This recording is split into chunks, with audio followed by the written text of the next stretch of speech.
Hello, I'm Dr. Jody Reed. In this series, we explore the brain, behavior, and mental health. In this lecture, we will examine the nigrostriatal dopamine pathway. This is the fourth major dopamine pathway we will study, and it is essential for the control of movement. And this pathway also explains why some psychiatric medications can produce motor side effects and why degeneration of certain dopamine neurons leads to Parkinson's disease.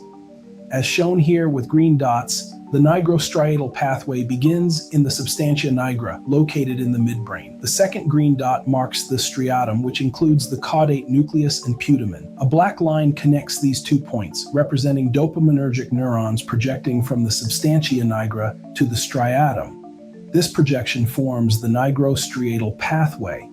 The nigrostriatal pathway is part of the basal ganglia motor system. The basal ganglia help regulate the initiation, coordination, and smooth execution of voluntary movement. Dopamine released in the striatum helps balance motor activity.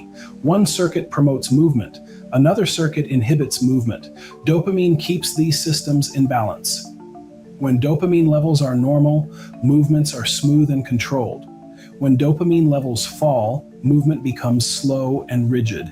If dopamine neurons in the Substantia nigra degenerate, the black connecting line becomes thinner. This represents reduced dopamine activity in the nigrostriatal pathway. Loss of dopamine here produces the symptoms of Parkinson's disease.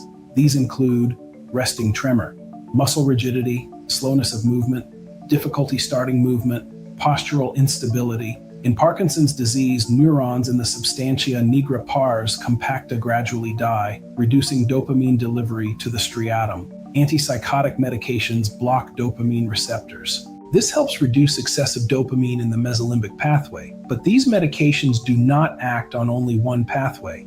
They also reduce dopamine activity in the nigrostriatal pathway. On the diagram, this is shown by making the black connecting line thinner. When dopamine becomes too low in this pathway, movement side effects can occur. Reduction of dopamine in the nigrostriatal pathway can produce extrapyramidal symptoms, also called EPS. These may include tremor, rigidity, slowed movement, restlessness, muscle stiffness, abnormal postures. These symptoms resemble Parkinson's disease. This condition is often called drug-induced Parkinsonism. These side effects are more common with medications that strongly block dopamine receptors. The nigrostriatal pathway explains why treatments for psychosis can affect movement. Reducing dopamine may help hallucinations, but it can also disturb motor control. Understanding this pathway helps explain both neurological disease and medication side effects. The nigrostriatal pathway connects the Substantia nigra to the striatum and allows the brain to control movement smoothly. Loss of dopamine in this pathway produces Parkinson's disease. Blocking dopamine in this pathway can produce extrapyramidal symptoms. This pathway shows how the same neurotransmitter can affect very different functions depending on where it acts. If you're finding these lectures helpful, please like and subscribe to Read Matrix and share your thoughts or questions in the comments section.